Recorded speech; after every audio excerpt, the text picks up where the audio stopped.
welcome back to another episode of Grandma's Room. We back. I'm Ben, and I'm here with Joffrey today. And today, we're going to be talking about the Tulsa Massacre, Operation Paperclip, and the Golden State Killer. I forgot my topic. Killer. I heard that guy was nuts. Yeah, pretty. Pretty? He was pretty too? No. Pretty nuts. Yeah. Actually, one piece of evidence they used against the guy was that he has a small wiener. Oh, he was one of those guys. Yeah. Like a micro ween. He got mad at himself. I bet he drove a big, he drove rigged up truck. Pickup truck. Not a big rig. Smokestacks. Yep. Lift kit. We all know the type. The works. The ones that you can tell definitely have a giant, big old cock. Like, they probably use their dick to press the accelerator. It's that big. It has to be because their truck's giant and loud. If not that, they can wrap it around the gear shift, and like. Their dick assists in some aspect of the driving of these trucks. Yeah, no doubt. Their dick helps somehow. I think a lot of it has to do with getting up in it. They probably use their dick like a kangaroo tail to boost themselves up in. Probably curves out like a tail too. Or maybe they use it like if someone's climbing the side of a mountain, like. I guess they kinda, more like a grapple. Maybe hook. they have their foreskin and it's a grapple. Oh yeah, well if it's cold, they could probably freeze it into a hook. Oh God! Into like the shape of a hook. Jesus! What? Let's get into this stinky episode. Stinky. Yeah. It's good to be back. I missed this last week. Yeah, I'm sorry. I had to ruin last week's episode. I got super bad pollen allergies. You can testify how bad it was. He had tears running out of his eyes and snot running out of his nose. Yeah, he could not stop sneezing. It was so it would have been a podcast with a lot of sniffing and sneezing. Yeah. We decided not to do it. And then you didn't even go to the family party. Yeah. You shrew. Shroom? Shrew. Shrewd? Shrew. Crude? Let's get into this. So, do you want to do one of your topics, and then I go in the middle since you have two of them today? Yeah. I'll be the top and bottom, and you can be... I'll be the power middle. You can be center field. You're not even going to question why I use center field there? No. Center field... Do you know what center field is? Outside of baseball, no. That's what I mean. Oh, okay. Yeah. Okay, so first I'm going to talk about the Tulsa Massacre. So, in 1921, there was a part of Tulsa, Oklahoma, known as the Black Wall Street, where many black families and businesses were thriving, and the area was known as Greenwood, and the area was very rare in the U.S., especially since this was the same time as the KKK. They're pretty prominent back then. And I'm sorry. No, you're fine. It kind of reminds me of "Oh Brother, Where Art Thou?" When you said 1921, Oklahoma. Well, I don't know where that movie took place, but it gave me those vibes right off the bat. I think it took place in the 30s. Well, yeah, it was in the 30s, but I know KKK what was you mean, huge in that movie. Yeah, and so just 2 years before, the Red Summer of 1919 saw the killings of many black people at the hands of white riots against black people throughout the country, and this was especially rare given the bad feelings towards black people at the time. You gotta remember, this is the Deep South, like Jim Crow and black codes. These are at their peak. I was about to ask. This was the Jim Crow era, right? Yeah, and the beginning of the Tulsa Massacre started when Dick Rowland, a 19-year-old black man, got into an elevator where Sarah Page, a 17-year-old white girl, was working the elevator on May 30th, 1921. And no one truly knows what happened during their brief encounter, but by the end of their trip, they both came running out of the elevator, and Sarah was screaming. And the next day, he was arrested and taken to the Tulsa County Courthouse and was being tried for assault, even though Sarah Page never pressed any charges. So, she stayed, totally silent about, what happened. Okay. Or not silent, I don't think, but she didn't say, hey, this guy raped me. You know what I mean? Which was what was, assumed. Yeah. And I don't know if she stayed silent because it wasn't true. That's what I'm thinking, but, Was this, this was a racial, yeah, court case? Yeah. And I don't know, maybe if something really did happen, I feel there's just today, just based on today, kind of like has some To Kill a Mockingbird vibes. I've never read it. Oh, that was. But like even rape victims today, like a lot of people don't report it because they kind of feel ashamed. That or they're like afraid of. Yeah, but I'm not saying that's what happened. I'm just saying like maybe that's why she never said anything. That's kind of what the court was assuming. Like, yeah, but again, like we have no idea, and the shit that happens, like it doesn't replace like even if something did happen, it doesn't like excuse what they did. Which I'll get into that in a little bit. I was surprised I had not heard of this until like a week or two ago, for like how important this was. So anyway, a huge riot of white people gathered outside the courthouse and wanted him to be killed. However, a group of black men marched down to the courthouse as well so they could protect him from the mob like that was forming. And at some point, a small fight broke out that became extremely large, and the black men were extremely outnumbered. And soon the white mob forced black residents living in Greenwood out to the edge of the area onto the other side of the railroad tracks that split their area from the rest of town. And so they plundered their way through the neighborhood and then forced the people who called Greenwood home to watch as they burned it to the ground. So they robbed all these houses and stores and then just fucking burned it. The white rioters. Yeah. And I know I said that they forced the people to watch out off from the side, but not everyone got out. Oh. So obviously a bunch of people died. Hence the name Tulsa Massacre. Yeah. And official reports reported that 30 to 100 people were killed in the process, but today people think that it's more in the range of 300, which obviously they didn't want to look bad on them. Yeah. And following the loss of 35 blocks, 35 square blocks, many black people were forced to live in tent cities around the charred remains of their homes, and many photos and records were destroyed right after it happened to try and cover up what these people did. Yeah. And however, some photos, I've seen this before, of different racial stuff. They were printed on a mass production and used as postcards. There's what was that movie with the black? It was the first black cop in Colorado or something, and it had the guy from Star Wars and that 70s show. Guy from Star Wars and that 70s show. Black KK something. Black Klansman? Yeah, Black Klansman. I haven't seen that. It looked good though. Well, there's one part where this guy tells a story, and it's a true story about this kid. I think he was in Texas, and he was a black kid, and some girl accused him of raping her or something, or no. Well, yes, that's what she accused him of, but he just said out hi to her or something at the store or something like that, and anyway, so these people went all out on this guy. There's some horrendous shit that they did. I think they hung him or they dragged him through the streets by a noose, dragged him through the street, poured tar on him, I'm pretty sure, and then hung him and fucking burned him alive. Jesus. And they have postcards of this guy fucking charred. It was crazy. What kind of postcard is that? I'm sure you can find it. But so this is true. This wasn't the movie? Yeah, this is true. Was it also the movie? It was in part of the movie. It was all these people were gathered around this one guy and he watched it. He said he watched it. Huh? Where did this take place? I'm pretty sure it was in Texas. Okay, I don't even know what to Google. Texas. Or just do a postcard. Burned man. Yeah. And so while you find that today, we don't. Ted Smith. Lyncing of Jesse Washington. Yeah, Jesse Washington. Oh. That's it. Oh God. Yeah, I'm not sure if we're even allowed to show that because it's very graphic. What's a dude burnt up against a post? Yeah. That's disgusting. Oh, it shows the postcard here. Jesus Christ. Yeah. And it said I can't remember why it said that they had them as postcards.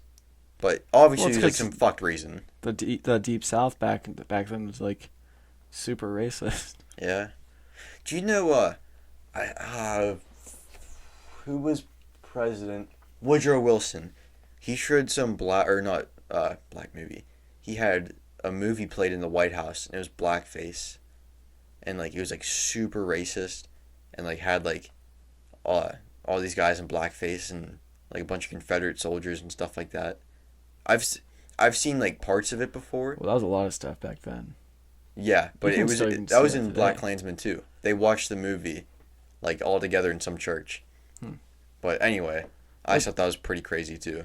You still see blackface around here sometimes, like in the antique store. You see like old like dolls and stuff. Remember? Yeah. I forget where we were too. We were out somewhere in like the middle of nowhere. I think we were going paddleboarding and we were on our way and we saw this like, you know, like the old like horse jockey statues people have in their yard, like holding a lantern.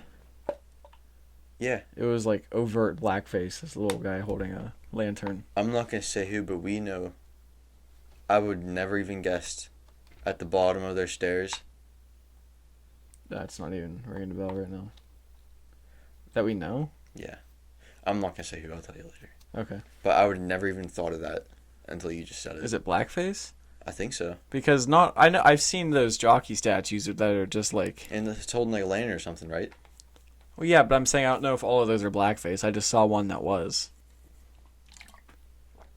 But there's this antique store right down the road from our grandma's house, and I was there with my other grandma who like lives like way like out of the way, and we neither of us had ever been there before, but like I like to hunt for records and stuff like that. Yeah. And we went into this place, and it was not our kind of antique store. Like it was all just like furniture and stuff like that. Like old dressers and wardrobes. Yeah.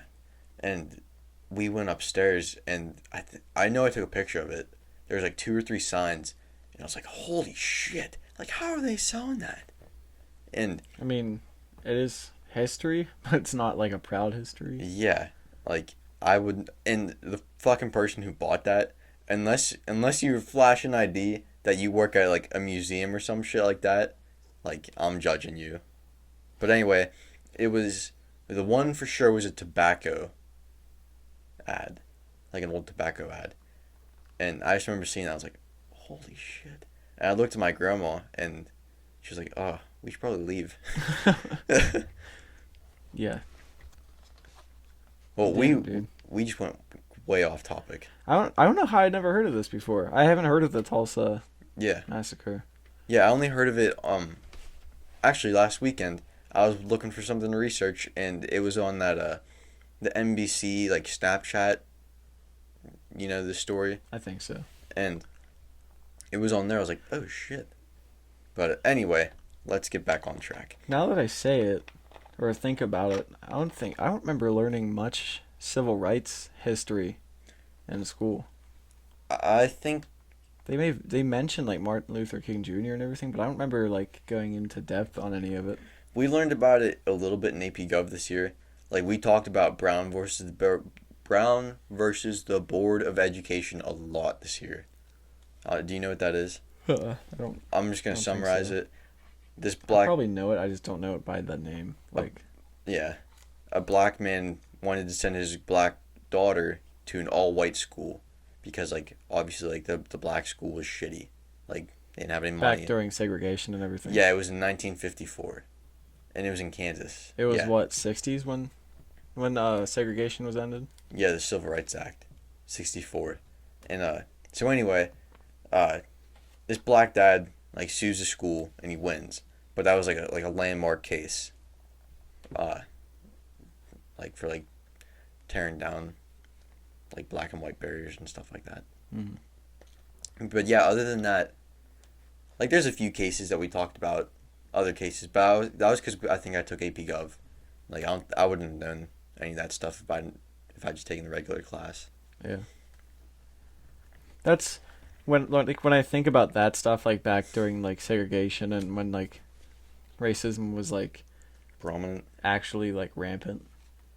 That like when people nowadays say like I can't think of like a certain example right now, but they're like if you like this you're racist. It's like no, you don't like Like, I'm not I don't think going you around truly and, get like, what racist is. like, I'm not, like, hunting black people down, you know what I mean? Like trying to terrorize someone. Well, people like our generation now, you don't like you don't walk down the street, see a black guy and go like, "Oh, that's a black guy." It's just like it's not anything. But then for some reason some people just want to make everything about race. Like they want to make it about race even though nobody else thinks about it that way. Mm. I don't get it. And it pisses me off every time I see it. Yeah. It's like if you truly want like equality, then don't stop fucking talking point it out about it. Morgan Freeman said that. I forget who he was in an interview with. They're like, he was like, I think he was asked something along the lines of like, what would you do to like stop racism? He was like, stop talking about it. And that's the answer. That's like it seems, like I get to a certain extent you have to talk about it, but like the more you bring it up, the more it's a thing. Here's the thing, though. Like, we learned this in sociology, because we learned about, like, two different ways of, like, I can't remember what it was called, but it was, like, two different societies, and one's a mixed pot, and the other's, like, a salad or something like that. And the mixed pot is, like, you have elements of, like, Spanish culture and Italian, like kind of like New York. How they have, like, Little Italy, Little China, stuff like that. Yeah. And, like, you have, like, all these different places in one big place, and you have It's all these like, different cultures, which I get that. Like different sections of the city are a different culture, like Chinatown. Okay, maybe you're looking a little too literally. I'm saying culture-wise, like maybe you have some aspects of Chinese culture and Italian in one big culture. See, yeah, what I thought you were talking about was like you have like a Chinatown where it's like literally all like. No. I mean like everyone brings something from their own culture to the table, and then it just makes becomes one big culture. Yeah. Yeah. And then the other one, the salad, is where you have all these individual things. Or, okay, I'm sorry. The like the gumbo or whatever, or the mixed pot. That's where everyone loses their culture because they all take on this one culture together. But the salad, everyone keeps their own little thing, like maybe Spanish culture is a tomato, and American culture is the lettuce. You know what I mean? It's all there, and it's not mixed. And it's not like they're separate like Chinatown because they have to be. But it's like people do also want to preserve their culture at the same time. Mm-hmm. I like that. Like I like being able to go to a spot. Like, do you know what I mean? Yeah. You're just getting to see all the different stuff. Like you actually get to experience a culture. Mm-hmm. Like I think that's pretty cool. But my point was that like I get why like people talk about it, because like if you don't, it's just gonna kind of die out. You know what I mean? What do you mean? Like if you don't like if you get like okay, so I wasn't talking about like don't talk about a culture. Yeah, I'm saying racism. Like, yeah, but I'm saying like if you don't bring up like your race or not so much race, but like your heritage. No, that's not what I was saying. Okay. What I was saying, if you want to stop the problem of racism, stop bringing the racism up. Yeah. Like you don't make everything about race. Embrace it that there is different people, like, but you don't have to constantly bring up that there's problems with it. Because like I don't think that like the people who constantly hammer racism, I don't think they're doing it to do it like to. I don't think they're doing it to bring it up. I think they're trying to be. They have good intentions, I think. But they do it wrong. But the way that they're doing it is just not effective. It makes people it makes people think of racism all the time. Like if you want to stop racism, stop bringing up racism, especially if it's not like actual racism. Yeah. Like obviously if you see something that's like truly racist, call it out. But stop making everything about racism.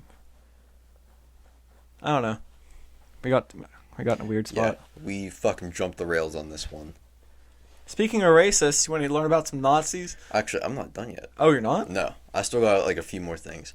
So, back like to so 300 people died, and they were like dumped in like one mass like burial, and so like no one really knows where they are today, but there's like 3 spots that people, I can't remember who it was, but I don't know if it was like cops or city officials or some group of people in Tulsa. They found 3 spots that they think could be it. And the one that they're really thinking is this, like, it's in a graveyard, and it's all these graves around this one big empty part, and then around, like, in the middle, there's, like, no graves or anything. So they think that, like, they, like, buried all these people around the gravesite, like the mass grave. Oh, and that's why there's no headstones in it, because there's a bunch of bodies buried there. Yeah, which they don't know that right now, but as of now, only 2 victims are buried in, like, a proper grave. Like, they know where they are. Which means that there are hundreds of bodies left somewhere in the city, and no one knows. So is it illegal to try for them to, like, try digging into that spot in the middle? Since there's no, like, evidence of people being buried in the middle? Well, there is they do have evidence. They picked out 3 spots that they've, like, I don't want to say searched, but, like, they, like... what is that banging noise? It's Terry playing basketball. Oh. Okay. And anyway, like, they use, like, sensors or something to, like, figure out, like, there's something down here. Like that ground penetrating radar or whatever? Yeah. And... But they don't, for sure, know that there's bodies. Like, there's something. Yeah. Well, I mean, yeah, like, so why won't they try digging it up at least, so they can at least give them some kind of proper burial? I don't know. They are trying to do that. They are trying.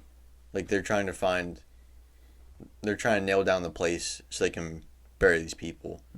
But anyway, today the new mayor of Tulsa, Oklahoma will be starting a new investigation to try and pinpoint the 3 locations, like I said, where people who have looked into the case believe the bodies are located so they can be given a proper burial. And that's all I have on that topic. Nice. So let's continue our talk about racist ideologies. Kind of. Judaism isn't a race, it's an ideology. I wasn't talking about just Jewish people. Well, you're talking about Nazis, right? Yeah, they didn't just kill Jewish people. Yeah, that's true. You know, they killed gypsies. What the fuck is a gypsy? I'm not sure the true definition. Like, aside from that, like, I've only heard gypsy in, like, a song like, hey, gypsy woman, and, gypsy, from, like, Borat. You know what I mean? Yeah. Okay, it says, member of a traveling people traditionally living by itinerant trade and fortune-telling. Gypsies speak a language, Romani, which is related to Hindi, and are believed to... It's loading. And are believed to... What? I clicked on a link and it was just a complete different... the word gypsy is now sometimes considered derogatory. Oh, maybe we shouldn't be saying that. Maybe not. Maybe not. Okay, well, we'll just leave it at that. Yeah. So I want to get into Operation Paperclip. Operation Paperclip was originally known as Operation Overcast. Operation Paperclip was a secret U.S. program after World War II to bring Nazi scientists to the United States to gain a military advantage over the Soviet Union. I'm sure you've heard of this. I'm sure, like, they mentioned it in, like, Hunting Hitler and everything like that. That's a good show if you haven't checked it out. I need to watch the rest of it. I never finished it. With Tim Kennedy. He's a G. Yeah. So earlier in the war, like World War II, due to the need for soldiers, Hitler had called many of his top scientists to the front lines to fight. But towards the end, he called them back so that they could try and prepare Germany for a long war with the Soviet Union. Because this was before, like, the Soviet... Oh, hello. Oh. We heard hello. We heard you playing b-ball. Myra was playing with it. Oh, she was? Yeah. She loves it. Don't let her get it. Hmm? Don't let her get it. She tried to bite it. Oof. So, either way, this was before the Soviet Union, like, raped Germany. But Werner Ausenberg, he was the scientist leading the... And let me tell you, boy, this word is about 30 letters long. He just sat on your hat. You motherfucker. Only the cat in the hat. Werner Ausenberg. He was a scientist leading the Wehrforschungsgemeinschaft, which was the Defense Research Association in Germany. He made a list of scientists that were to be called back from like frontline duty, and the list would later be known as the Ausenberg list. So in March 1945, a Polish lab technician, he found the list crammed into a toilet at the Bonn University in Germany. Like someone tried to hide it or flush it or something. This was around a month before Germany's surrender, so it was like this list of top scientists showed up right before the war ended. So the list then made its way to MI6, which is England's intelligence service, and then to the U.S. intelligence, where chief of the jet propulsion section of the research and intelligence branch of the U.S. Army Ordnance Corps, Major Robert B. Staver, he made a list of scientists to be captured and interrogated. On the top of his list was Werner Von Braun. I'm sure you've heard of him. I'm gonna get into him like later. Bye, Terry. Oh, you leaving? Yeah, it's hot in here. Yeah, it's fucking roasting. Well, his shirt looks gray with that light on, but it's blue. So, after they found the list, the scientists they could capture were interrogated. Staver had sent a cable to the Pentagon on May 22nd, 1945, urging the evacuation of the German scientists along with their families, stating it as important for the Pacific War. Because the war in Germany ended before the war. Like 2 or 3 months before. Yeah, it wasn't like a very long time, but there was still, they didn't know that at the time that the war would be over soon. Because Germany, that war ended, and I'm pretty sure they were like preparing to send all of our forces over to Japan. Yeah, Russia was like making their way over to the Pacific too. Yeah, because before the 2 nukes were dropped, or not even nukes yet, atomic bombs, before they were dropped, we thought that we were going to be fighting on like the Japan mainland, which means like brutal, like door-to-door fighting in all their cities, especially Tokyo, because at the time, Tokyo's the capital, right? Yeah. Okay. Because at the time, the emperor was training civilians to fight with bamboo sticks, like women and children. They're really? like, we were going to fight until the last civilian is dead. Yeah. Because like they thought the emperor was a god. Mm-hmm. I don't know if you heard this. I think it was when they surrendered. That was the first time anyone who like wasn't like in his direct circle had ever heard his voice before on the radio when he said it was like, we're surrendering. There is it's called Dan Carlin's Hardcore History. I think I've told you about that before. It's the podcast. He just put a 6-part out on Japan and World War II. Dude, these podcasts are so long. They're like 4 or 5 hours each. And he just put a 6th one out. So there's like a good 30 hours. Probably a good 30 hours of Japan and World War II. And I forget where I heard this. The Emperor, he was on the run. Or no, I can't remember if it was the Emperor or was it like Hirohito, one of the really, really high ups. The Emperor is Hirohito. Who am I thinking of then? Tojo. Oh, Tojo Hideki. I know who you're talking about. And they Tojo. shot the plane down? No, Tojo Hideki, I think is who it was. But I can't remember if it was him or not. One of one of the top 5 core people or whatever. He was on the run, and he was hiding in some little town, and then U.S. troops came in. It was after the war ended, and we were just there making sure peace was being kept. And they're like, we finally know where this dude's at, and they're beating on the door and shit. And he shot himself because the honorable thing to do for them was killed himself. Yeah. Well, he shot himself.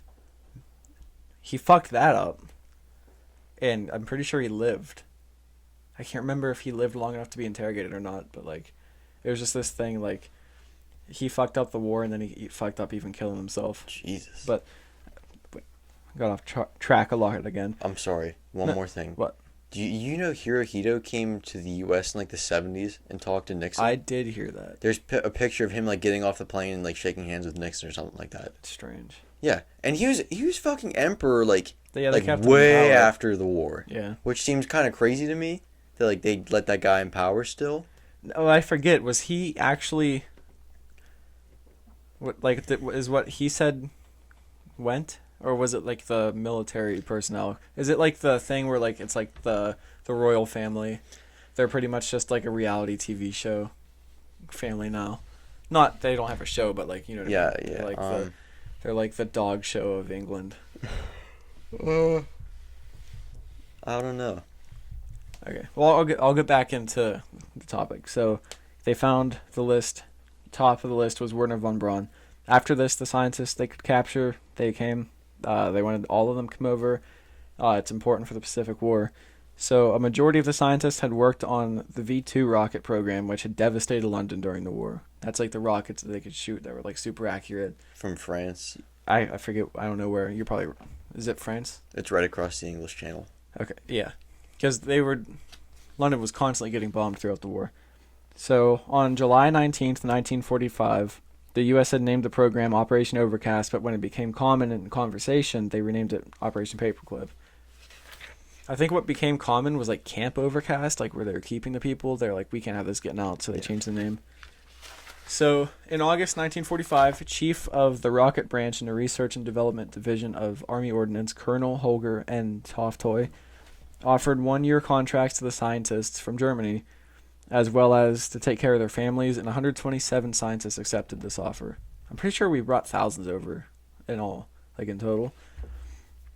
So the first group of 7 scientists to come for the rocket, they came for the rocket testing at White Sands Proving Grounds. They were Werner Von Braun, Eric W. Newbert, Theodore A. Poppel, August Schultz,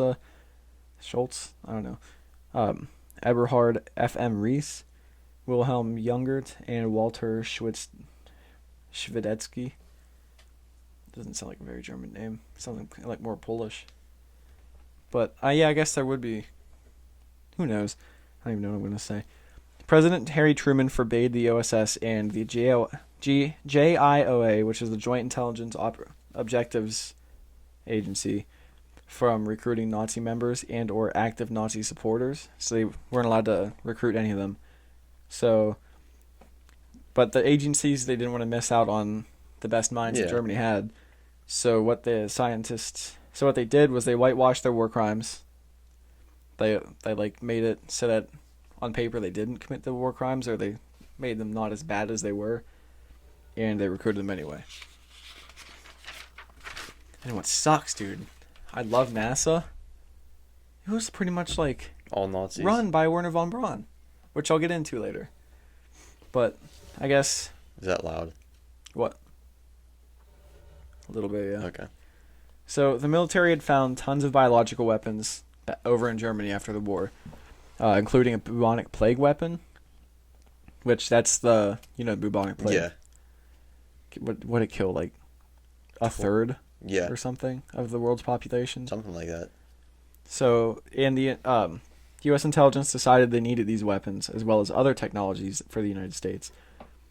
I guess this meant gaining knowledge was more important than holding their feet to the fire on their crimes. Yeah.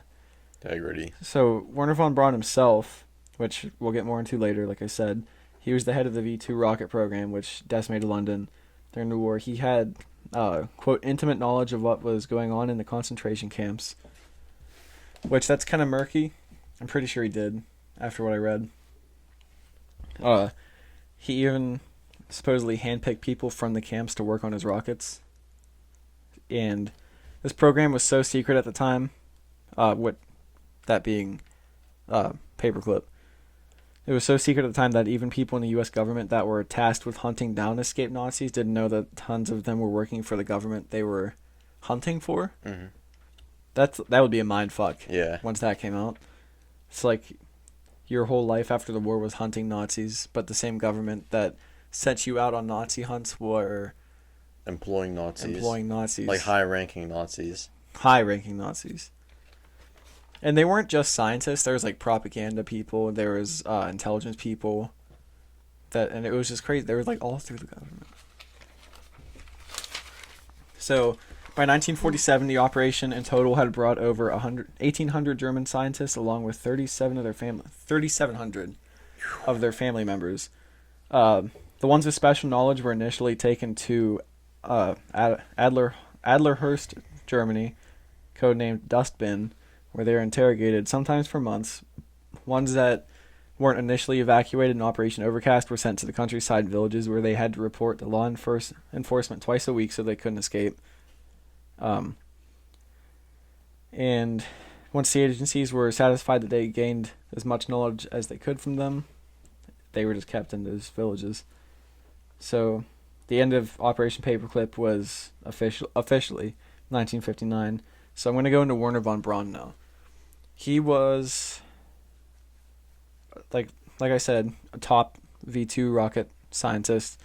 On November 12th, 1937, which was early-ish in the Nazis' days, he applied for Nazi Party membership and was given membership number 5,738,692. And some people say he has a complex history with Nazi Party, but I'm not entirely convinced, because I feel like that's more of the whole whitewashing thing that we were talking about. Because I was on NASA's website, and they have like a biography of him. They made him seem like, well, because he was the head of NASA for like a long time. Yeah, I get that, but still. But they make him seem like a better person than I think he was. Werner Von Braun ran the concentration camps at Auschwitz. I know, I'm just... Oh, yeah. He's not bad. Yeah, but it wasn't his fault. I was just following orders. That's like every Nazi's excuse. Yeah. But Werner von Braun had initially worked on the A4 rocket for Germany, and when Hitler saw a film of the rocket taking off, he was so excited that he made von Braun a professor at 31 years old. The A4 program was renamed to the V2, or the Vergeltungswaffe 2, or Vengeance Weapon 2, and was heavily used to bomb London, like I said, probably about 5 times already. Von Braun said his interests were in space travel, not killing people, saying, "I aim at the stars, but sometimes I hit London." It's a very casual way of saying I killed a ton of civilians. Almost sounds like a bit of a smartass. I don't know. I mean, I'm not going to say the line is funny, but it's comical. Yeah, it's good. It's got a chuckle out of me. I don't know if I'd say it's good. You know what I mean, It's though. just, it's witty. funny how, like, nonchalant he seemed about it. It's like, yeah, I want to go to the moon, but sometimes I just hit London. Like, it's not, he said that, like, it's not like he was trying to make rockets to go to the moon. He was making rockets to bomb London. Yeah. This whole thing just mind fucks me. So Von Braun... Tell me that was in his biography on NASA. Well, I can't remember which website I saw that on. It was... I went to like a million different websites trying to get stuff off this. But his team had also experimented installing liquid-fueled rockets on the aircraft, but his weren't as effective or safe as Helmuth-Walter's rockets, which ran on hydrogen peroxide and calcium permanganate. And since it didn't create fire and use hot vapors from a chemical reaction, like, that's Helmuth's rockets. They were way less like combustible, and they're just safer altogether. So Von Braun's rockets weren't the ones that were put on planes. Werner Von Braun later in the war admitted to using the production plant at Middlework multiple times to build his rockets. This plant used slave labor to build them, and it's known that more people died making the V2 rocket than died from being killed by the rocket. Like, really? From the bomb actually dropping. Well, they were using concentration camp victims. Yeah. Still, that's crazy. He also said the conditions at the plant were repulsive, and he'd never witnessed any deaths or beatings, but he was aware that they took place, which this is contested. Some prisoners claimed that he did have a hand in the brutality himself. Yeah, no shit. French resistance fighter and Dora prisoner, I think Dora was one of the camps, his name was Guy Morand, said that after an apparent sabotage attempt, because some of the prisoners would like deliberately try to make the weapons not work, which good on them. He said after an apparent sabotage attempt, Von Braun ordered a prisoner to be flogged, which I kind of sounded like I said flogged, like beaten. Yeah. Another French prisoner, Robert Casabon, said Von Braun stood by while prisoners were hanged by chains and suspended by cranes. Jesus. I heard somewhere that they would just leave these people hanging in the plant as like a constant reminder, like, do not fuck with us. Yeah, that wouldn't surprise me. No, not in the least. When we're talking about Nazis. Yeah. I'm sorry, this is off topic again, but that reminds me of like prisoners like fucking with shit to get it to not work. Have you ever seen on the River Kwai, or Bridge on the River Kwai? No. It's an older movie, but I think you'd like it. It's about these British prisoners. It's based on a true story. In World War II, and like the early, before like we joined, they had a bunch of English prisoners, because obviously we weren't there in the Pacific, and so anyway, it's all these English guys, and they just sabotage this bridge, this train bridge over the River Kwai. If it's not obvious, and it's a good movie, a lot of heroism. I have to watch that. Yeah, it was on YouTube for free, but they took it down. Some of the bitches. So we heard he was stood by when they were hanging by chains on cranes. Later, Von Braun said he was aware of the horrible treatment, so he contradicts himself. But he said he felt helpless in doing anything about it. He was also at one point in the war, he was caught by an SS spy having a, quote, defeatist attitude about the war and being upset that they weren't working on rocket ships, and they, being Von Braun, Klaus Riedel, and Helmut Grilltrup, they were all upset that they weren't building rocket ships, that they were building rockets. Von Braun was arrested by the Gestapo. Heinrich Himmler had also said Von Braun was a communist sympathizer, which they fucking hated communists. Yeah.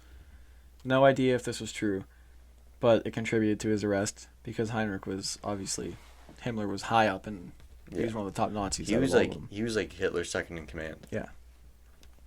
So he was held in Stettin, now Szczecin, Poland, for 2 weeks, and he didn't know what his charges even were. Albert Speer, Reichsminister for Munitions and War Production, convinced Hitler to reinstate Von Braun in the V2 rocket program because it and the future V4 program would be impossible without Von Braun, because he just knew like everything. In early 1945, Von Braun got his staff together and they decided to surrender to the Americans. There is no way that they would surrender to the Soviets, because the Soviets were much more ruthless than we were. Yeah. In early April 1945, he and his team were moved to Obermurgau and in the Bavarian Alps to distance them from the advancing Americans. Like, the front was constantly closing in on Germany. They just wanted to move them farther away from the front. And their SS guards were ordered to execute them if they were about to fall into enemy hands. So Von Braun then somehow convinced SS Major Kummer, it was Kummer, Major Kummer, to disperse the team. Okay, wait, let's back up to this name, Major Kummer. We can't just glance over that. Come on. I caught Kummer, but Major Kummer. Yeah, Major Kummer. Do you think you ever watch Little Nicky? What? Little Nicky.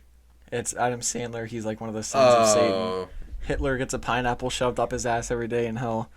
Do you think Major Kummer's in hell and he's just like constantly like, you gotta drink this glass of cum? I feel like he may be going up to Satan and he's like, please, I don't want to come anymore. Isn't it true that if like you come back to back so much, you can get brain damage? I've never heard that. Anyway, SS Major Kummer. He convinced Major Kummer to disperse the team into nearby villages so that they wouldn't be an easy target for bombers. So like a bomber couldn't come over and kill all of them at once. So April 1940, that obviously made it easier for them to escape. They were dispersed around. So April 29th, 1945, most of the team was captured when American forces took Obermurgau. So obviously the SS wasn't able to do their jobs and kill them. Von Braun and some other scientists made it to Austria, where on May 2nd, Von Braun and his brother Magnus Von Braun, which was another rocket engineer, he found a 44th Infantry Division American soldier. Magnus Von Braun was on a bicycle, and he rode up to the guy and he called out, "My name is Magnus Von Braun. My brother invented the V2. We want to surrender." So this is some strange German dude rode a bike up to this guy.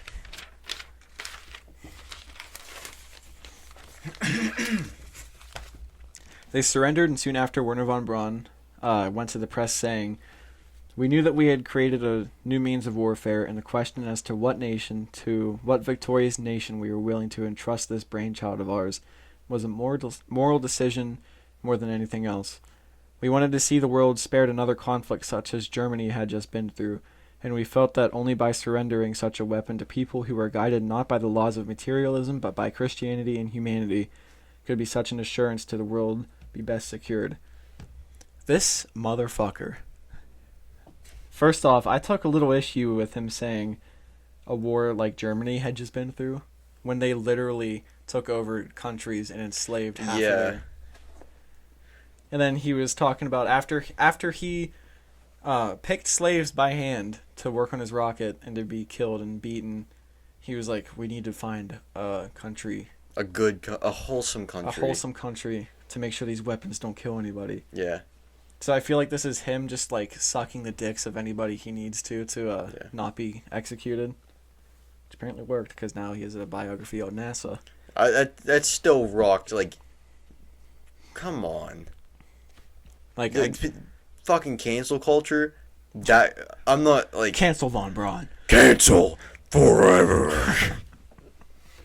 If you don't watch Meat Canyon, you gotta get on the level with us. Watch Meat Canyon. Yeah, the what was it? James Charles was in that, and Shane Dawson. Shane Dawson should be killed like a dog. Okay, we don't mean that, but it was on the video. It was the video. I forget what the quote was. Fucking Jeffree Star.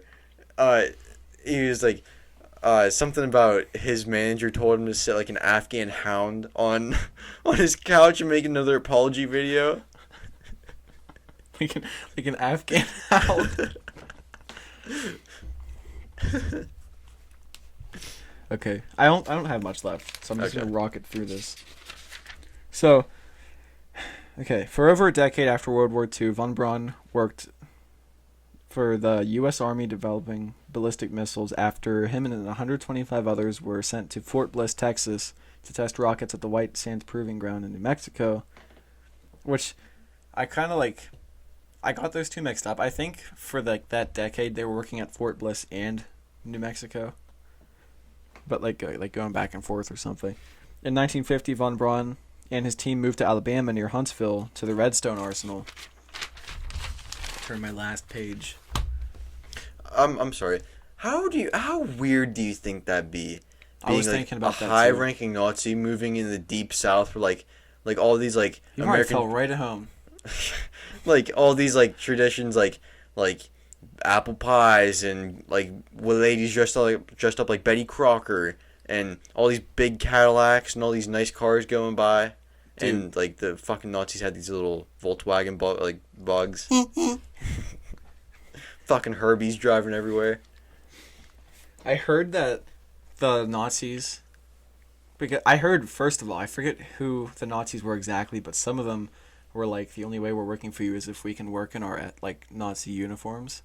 So there's some famous picture of the Nazis that came over, and it was said to have been still during the war, but it was actually them in America working. They were all in their Nazi uniforms, working as scientists for U.S., but they were insisting on wearing their German uniforms. Really? I forget. I'll have to find it. But I also heard that a lot of like the I don't know if it's a neo-Nazi, but you know how back in the 80s there was like factions of like skinheads and stuff. They were like big into... You saw it on the Blues Brothers, like...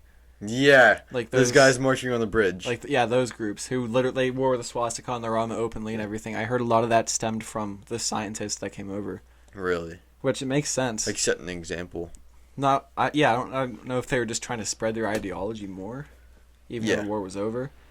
But okay, it was here at the Redstone Arsenal that they designed the Redstone and Jupiter ballistic missiles, as well as the Jupiter C, which sent the first U.S. satellite into orbit, and the Juno 2 and the Saturn 1 launch vehicles. Werner also wrote multiple books, magazine articles advocating for space exploration, and he was also the spokesman for Walt Disney's TV program Man in Space. Later, he became director of NASA's Marshall Space Flight Center and was the chief architect of the Saturn V launch vehicle, which helped take American astronauts to the moon.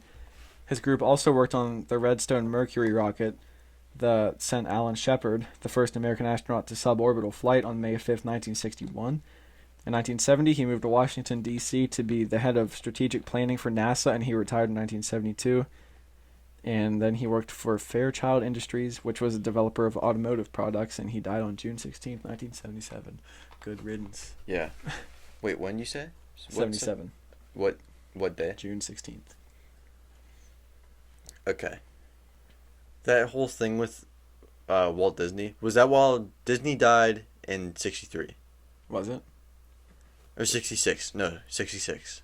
Fuck. What's your question? No, 63. So, was he, like, friends with Disney? Let me look it up. Because that would, like, I'm sure you've heard about, like, he was, like, a Nazi sympathizer. I don't know if it's true or not. I heard he was deeply racist. Okay. Well, that doesn't... Have you heard of a Song of the South? No. Holy shit, dude. You're in for a hairy treat. No, not treat, but... Harry? Yeah. Friends with... Walt. It's really hard to type with a microphone in front of my face. He worked with Disney Studio as a technical director, making 3 films about space exploration for television. Walt Disney visited Von Braun at Redstone Arsenal in 1954. Do you... Okay, so that's like way before he died. Oh, guess where this information came from? NASA? NASA. Do you think he changed... Like, I know people... Or no, I don't personally know people, but I've heard of people like moving from or to England and they gain or lose an accent. Do you think he did that, like, to, like, kind of, you know, ingratiate to, like, himself? To integrate into... That's what I meant, yeah. Like, American culture. Yeah, and not seem like a Nazi piece of shit. I don't know. We probably could find video of him talking since he was on 3 Disney programs, but Yeah. I don't want to get copyrighted again. Okay, now that this is over, Google Song of the South. Why? Is it something that's going to play and we're going to get in trouble for? No, just Google it. Song of... It's this extremely racist movie he made. Who? Disney? Yeah. Is this one they just took off Disney that I heard about, like, he got in trouble for? Okay. There's no way that was on... If you're talking about Disney Plus, Yeah. there's no way that was on Disney. Dude, Or no. They made VHSs of it sometime in, like, the 70s or 80s, and they recalled them all. Plantation handyman Uncle Remus entertains a lonely boy with Brer Rabbit fables. So there's just a guy telling stories about rabbits? Is this one of the things that the grandma on my dad's side showed us when we were little? What? It looked familiar. No, I'm thinking of Fox and the Hound. It looked similar. That animation style. Yeah, it has, like, this super stereotypical, like, black guy. Like slave-looking kind of guy. I can't really find anything about it. Probably because it's fucking canceled. Well, I mean, facts about Disney's most... Loading. You'll be directed to your article in 14 seconds. Skip ad. Ooh. Most controversial movie.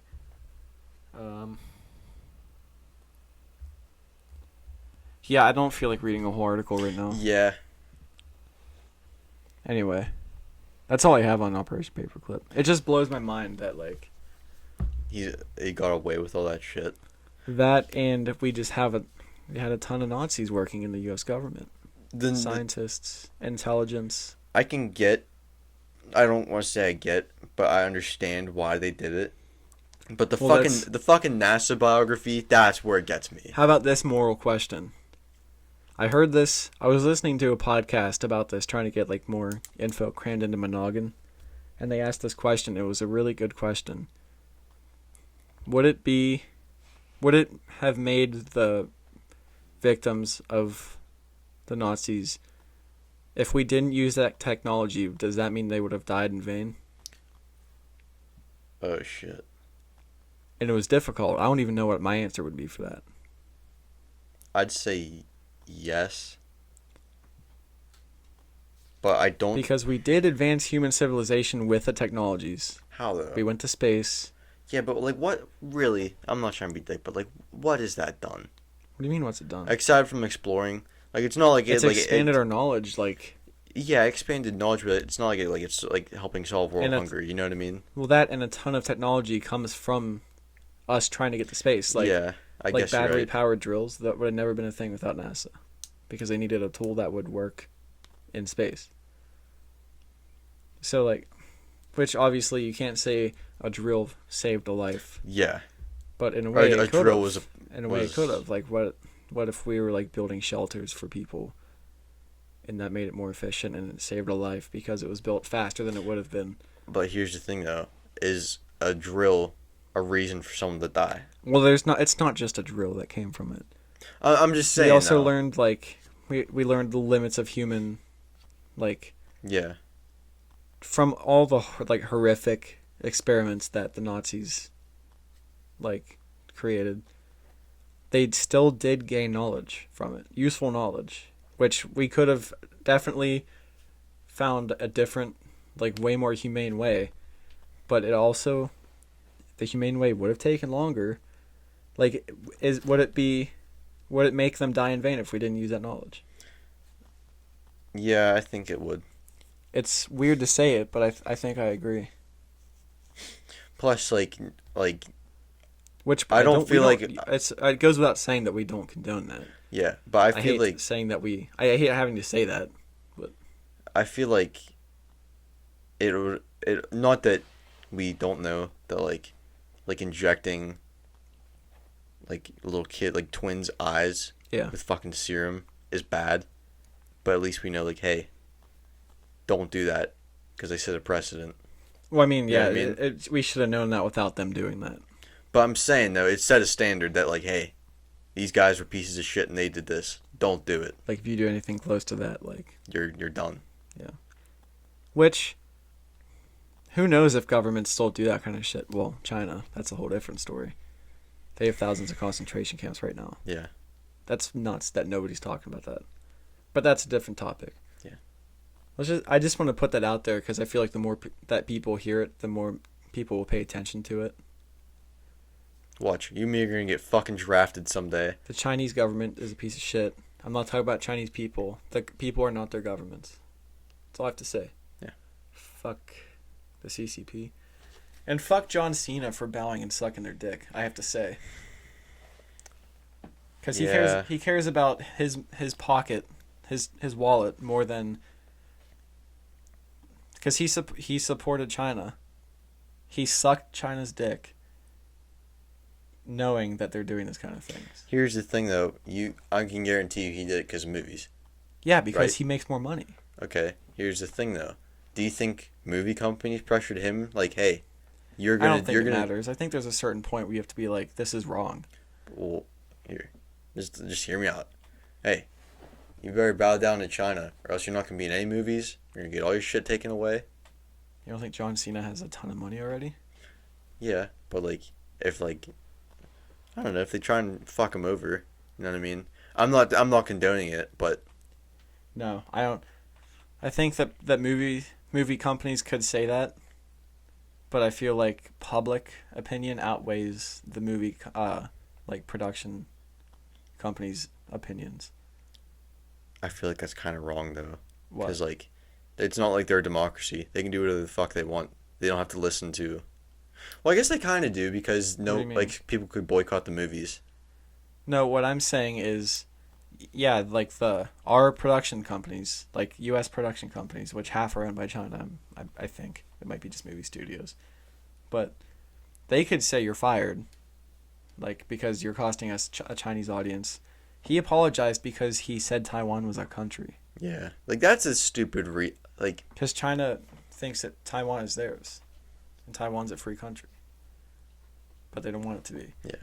But instead of saying, like, no, like, I support freedom, he's like, sorry, China, I called Taiwan a country. Please don't smack my butt. I want your movie money. I say fuck him. John Cena can suck my dick and balls. You can't see me. Can't see me. Okay, let's go into the Golden State Killer. Okay. Something light? What? Something more light? Not really. I was kidding. So the Golden State Killer has gone by many names, including the East Area Rapist, or the Ear, and the original Night Stalker. And this the Ear? Yeah. East Area Rapist. EAR. Oh, okay. And this name has been given to Joseph James DeAngelo, who was born in Barth, New York in 1945 to a celebrated pilot and a waitress. Do you have your pen? After divorce from his dad, his mom and himself moved to California with his new stepdad. And not much is known about his childhood, except for a scrap of paper left behind that said, quote, "Mad is the word that reminds me of the 6th grade. I hated that year," end quote. And in the same note, he wrote of a teacher who had made him write the same sentence 150 times because he was doing something in class, and he wrote, quote, "I never hated anyone as much as I hated him." He described how embarrassed he was, writing, quote, "It wasn't fair to make me suffer like that. I cried because I was ashamed. I will be ashamed of my 6th grade year forever." Because he had to write something 150 times? Yeah, I thought that made him sound like a fucking pussy. I was about to say, what a pussy. Yeah, what a little That's like bitch. such a... I had to write it. I had to do that in school. Really? I forget what it was for, but yeah, I had to do it. Like, that's and it's not like he used to do it in front of the class too. You could fucking do that at home, and like, no one would see you. Like, I wouldn't say crying is worth it, but like, I could see being upset, having like to go up in front of the class and like write like on the chalkboard like, "I will not blah blah blah blah blah blah." Being that upset though. Yeah, that's. Wonder if he had like more underlying problems, and that's just how he had channeled it. I don't know, but it said in the video I watched, I can't remember what it's from, but I've watched some of this guy's videos before. He's bald and he's English and he has a goatee or a beard. He has glasses. He posts some interesting videos. But anyway. Walter White? No. So he said this started like a pattern of him like hating people, and he said later on he went to school at Folsom High School, which I don't know if it's Folsom Prison. Yeah, I don't know, but it's in California. Anyway, so he went to high school at Folsom High School, and then went to California State at Sacramento to become a cop, of all things. Oh wait, was this the guy that was arrested like really recently? Yes, 3 years ago. And after college, he went to the Navy to fight in Vietnam. And after his service, he got engaged to Bonnie Colwell. However, she broke off the engagement for unknown reasons, and it reportedly broke his heart. And this is another pattern of him hating people, and even saying, "I hate you, Bonnie. I hate you," repeatedly as he raped his victims. I bet I know a couple reasons why she broke it off. Why? She was a giant puss. Maybe. Who needs that? Or maybe she was an alpha, and he couldn't handle it. She's the dom. Yeah, she's the fucking dom. And so here's another case of him starting to hate people. And he married Shannon Marie Huddle in 1973, having 3 kids before graduating from the police academy a year later. And after being caught stealing from a grocery store, the guy, I couldn't understand what he was saying. He was saying it, first he was saying it fast, and second I couldn't understand his accent. But anyway, he's like, this should have been a clear indicator to police that like he's messed up. He was stealing something from a grocery store or something like that, but they never looked into it. Lube. Maybe. And he got fired after only 2 years on the job. And after that, he went to be a mechanic on big rig truck driving. My name is Chet Skovland. Oh my god. My name is Chet Skovland. I played with the Buffalo Bill practice team for a year until I got a lumbar injury after my long haul truck driving. Buffalo Bills practice team. Check out Drinking Bros if you don't know what we're talking about. The Adventures! A Pippi Longstocking! I brought it from home! Where'd you get that? Brought it from home! He had a Theragun like on his bare ass. On his fucking back, and you can hear it vibrating in his voice. Oh shit! How do you do that? Like, I don't know. Whatever. I've never been able to do that. Oh well, whatever. So he was caught and he was fired, and he told the police chief he'd kill him, and he killed the police chief. And the next night, he showed up outside the police chief's daughter's room, shining a flashlight inside, and they went outside, and there was like footprints, but they didn't see who it was. That'll be nightmarish. Yeah. And when he first started committing crimes, I think it said he started doing this shit in 1974, but he didn't start killing until 1976, I think. And so when he first started committing crimes, he would jump from county to county in order to escape being caught. Would he literally jump? Like, yeah. Damn. He could leap buildings in a single bound. Wait, you said he didn't... So he started being like a weird asshole for 2 years, and then he started killing? He would like break into people's houses, and I think he'd rape people, but he wouldn't kill them.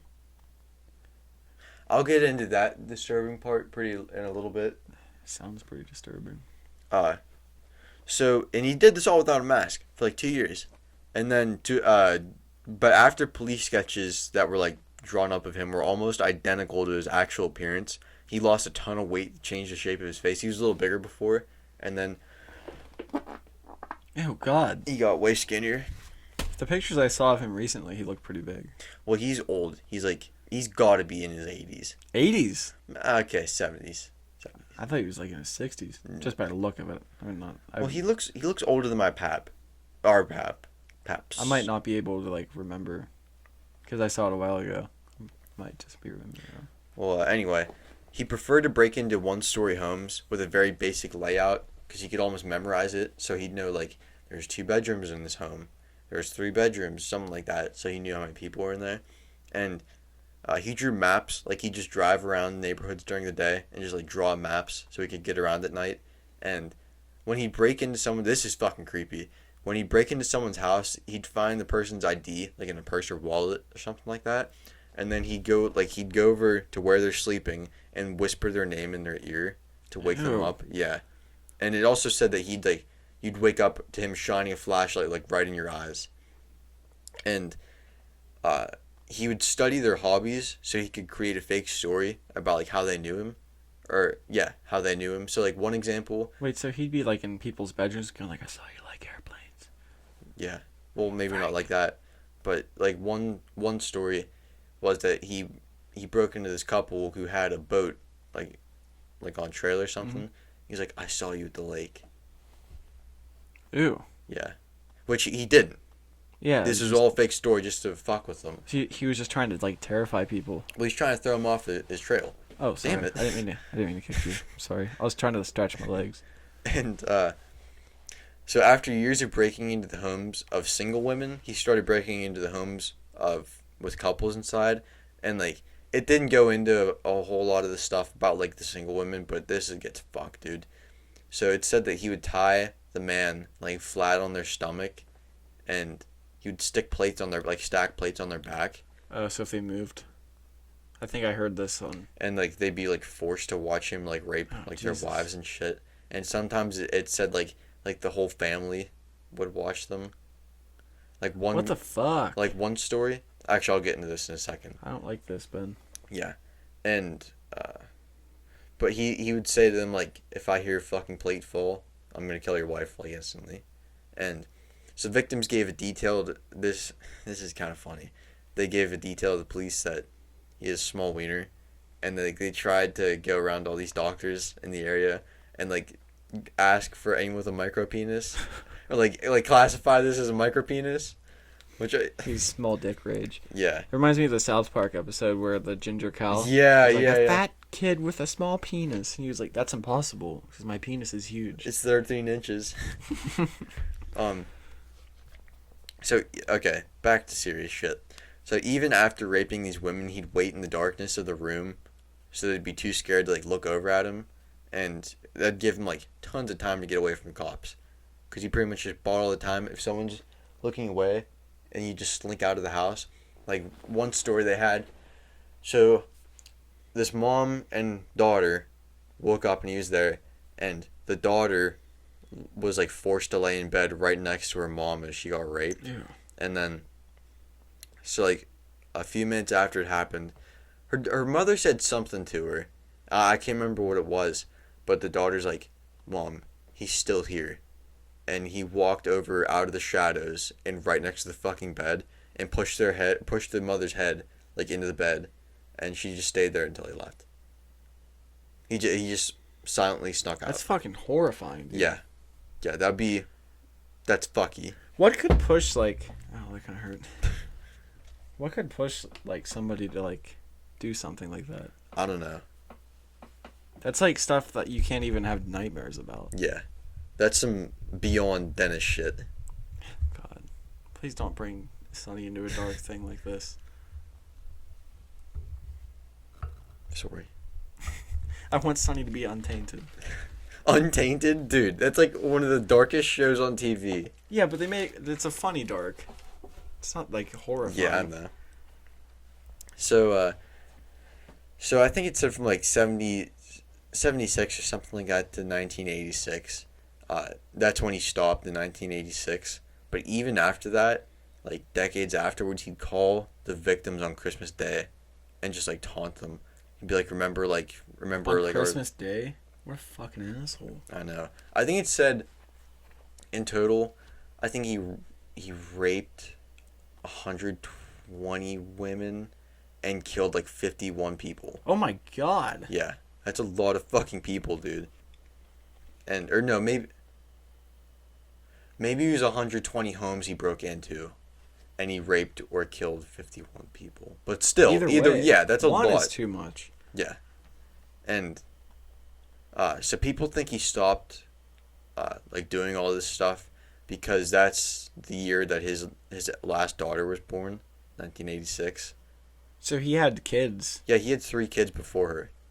He had 3 kids in 1974. While he was doing this stuff. Mm. And he had a whole family. And they probably knew nothing about it.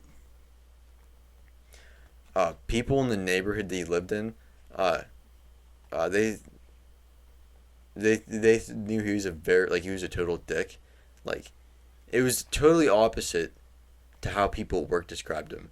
It was almost like me. They described him. They were like, he was very scared to get in trouble, and he would like always show up to work on time and do everything by the book. To keep low profile. Yeah. But I'm not trying to keep a low profile. I'm not doing anything bad. Ben, what's up with you? And so the way they described him, he was like a total dick, and he even left a voicemail to one of his neighbors, and the guy recognized the voice. And he confronted him because he said he would kill their entire family because their dog was barking too loud. Holy fuck. Yeah. And he would go out and stand in his front lawn and just scream, "I'll kill you," to himself. Like no one was around him. That's like when you walk over to his house. Put a gun in your waistband, obviously, so you have something to protect yourself with. And just be like, dude, I'm not afraid to put somebody down. Can you imagine trick-or-treating at his house? He'd probably give you, like...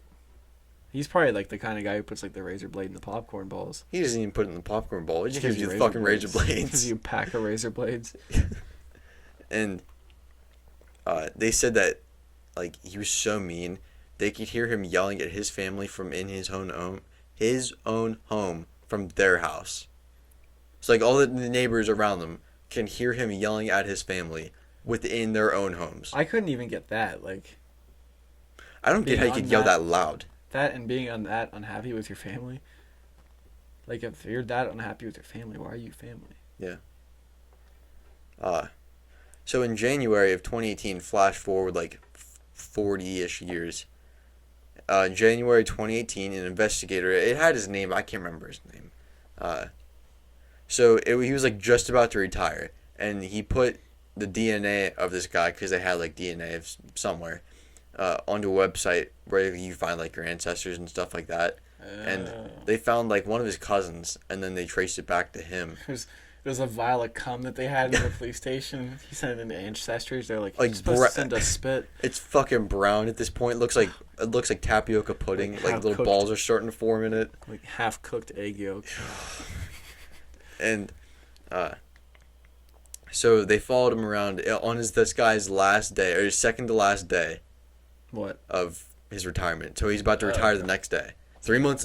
Retirement. 3 months later. That's crazy. In 3 months, you can solve a case that's been unsolved for 40 plus years. Well, no, bro. What? Nobody probably thought of sending it into like an ancestry website. Oh yeah. That was smart. Mm-hmm. I wouldn't have thought to do that. And they felt like they knew it was him, but they needed evidence. Yeah. So they followed him around and they found like tissue that he blew his nose in, and they arrested him. Oh, to match that. Okay. Damn. Yeah. Why didn't they just like extract his cum? The guy said he thought about just knocking on his door. He's like, "Can we have a DNA sample?" No way. He said he didn't do that because like obviously he could escape. Yeah, dude, he would be out of there in a minute if he did that. And they said whenever he was arrested, that he had this look in his eye like he's like looking around like for a way to escape, but really? He got taken out before. It's like when you're holding a cat and it's just like moving its head around. But fuck, dude. Yeah. So what was his sentence? Is it like a life? I don't know. I didn't get that far.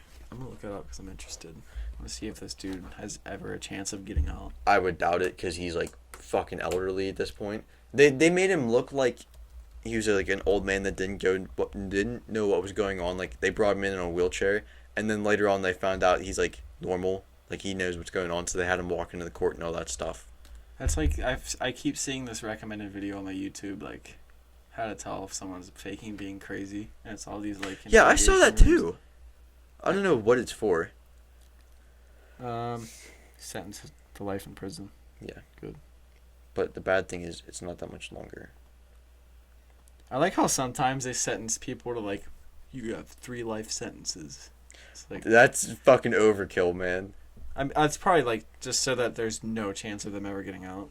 But it's still funny. Probably just for like if you kill it's 3 like, people, it's probably 3 life sentences for each person you killed. What if it's like, we know you're gonna be reincarnated. We will find you, and you're just gonna be put in jail again. That's like that's thrown like in a slammer as like a 9-month-old baby. What if that's what zoos are? This guy gets like reincarnated as a zebra, and they're like, this guy needs to get put away. Oh shit! Damn. The dirty secret behind zoos. People want to free these animals. Don't free them. They're pieces of shit. Why do you think monkeys throw their shit at you? The monkey was garbage people. The monkey that flung shit at you is the Zodiac killer. Ted Cruz, you mean? I know. I kept seeing this meme years ago. The Ted Cruz of the Zodiac killer. I remember that. Dude, did you hear Jeff Bezos is going to space? Yeah, there's like 6,000 people that signed a petition saying don't let Jeff Bezos back on the planet. Him and his brother are going, and then Virgin Airlines guy, I forget his name, Richard Branson. He was just like, I'm gonna big dick you. He's like, I'm going first. So now it's like in a race, and it kind of has me worried. Why? Like a bunch of billionaires are just leaving space. I mean, leaving Earth now. Like, is there something that they know is gonna happen? Ben. Fallout. What? Wait. July 26th was Blue Origin. That's Jeff Bezos. That's their. He's going on the first rocket too. It's not like rockets that have been like tested before. Well, I'm sure they've been tested, but he's the first like person going on a rocket. That's fucking ballsy, dude. That's really ballsy. But like, June 26th is when the Pentagon has to release all the UFO reports. So what if shit just goes crazy and they're like, we have like a month until it hits the fan, and we need to go. And what if they're going to the Nazi moon base? That's stupid. Yeah, have you heard those conspiracy theories? Yeah. It's crazy. Yeah, I do find it cool that like more and more people are going to space though. Yeah. I'm excited to see a Mars colony. What if like when they go, they're like, surprise, we're going to Mars. Like, we already have a city there. And crazy that would be. There's a fucking like skyscraper, like just built one giant skyscraper. It's shaped like a dick, just like his rocket. His rocket looks uncannily like a dick. I've seen it. Dude, better yet, I bet Mars has a swimming pool. And there's a ton of room for activities. So much space for activities. I'm getting tired. Yeah, I'm really tired. It is 10:30ish. 10:30 exactly. And we have to get up at like 6 and go help somebody move tomorrow. And it's fucking roasting in here. Yeah, it is. All right, well. Oh, I want to shout out Dudes vs. Everything podcast because that was cool. Yeah, that was really cool. I commented Beans on one of their posts on Instagram, and they were like, we'll give you like 45% off on merch.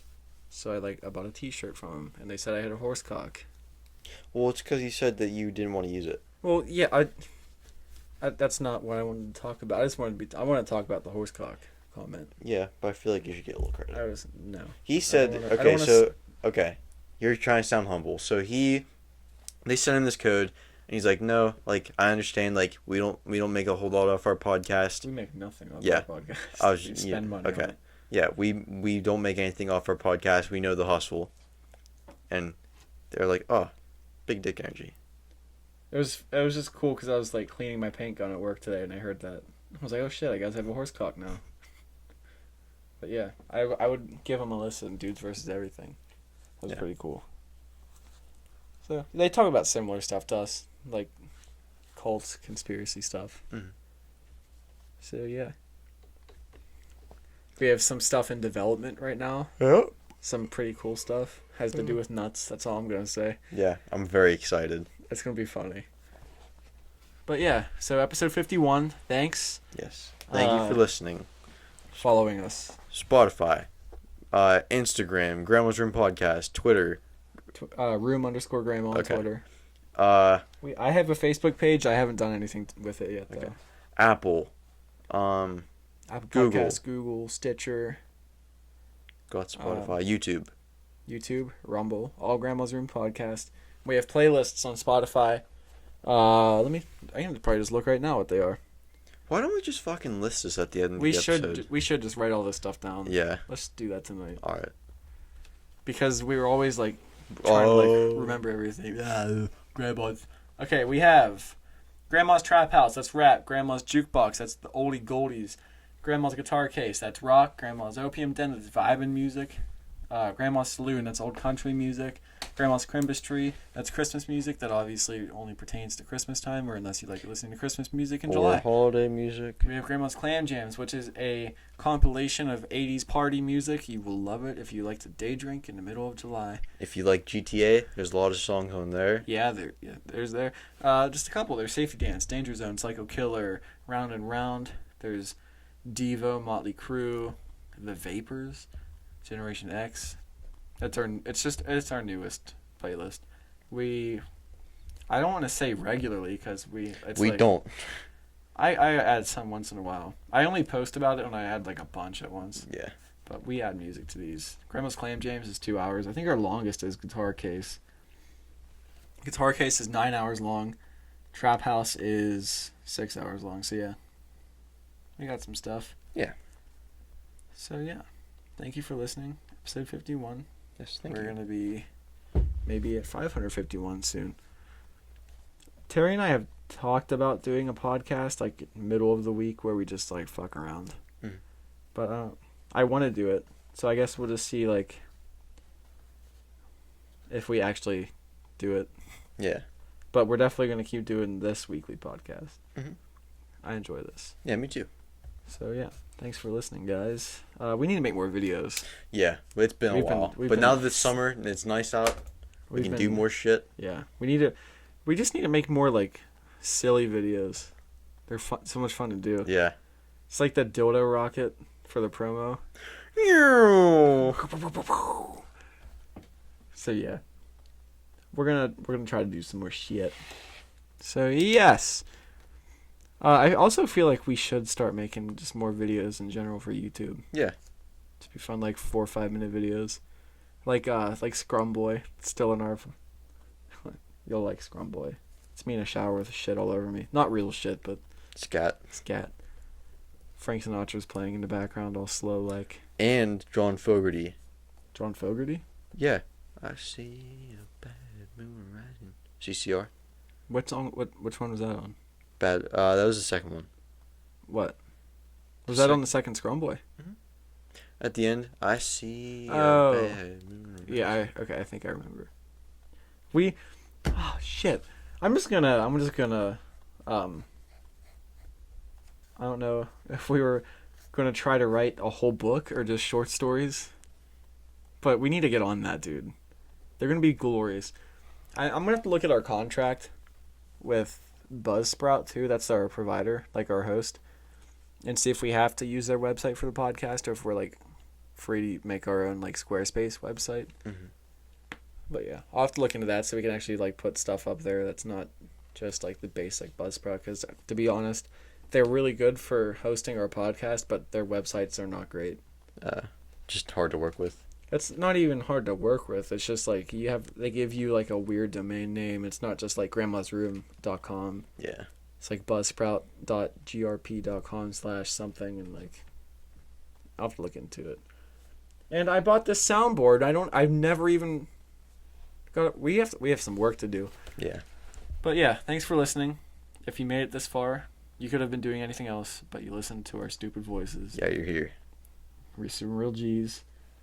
So yeah, thank you again. Yes, thank you. Any last words? No.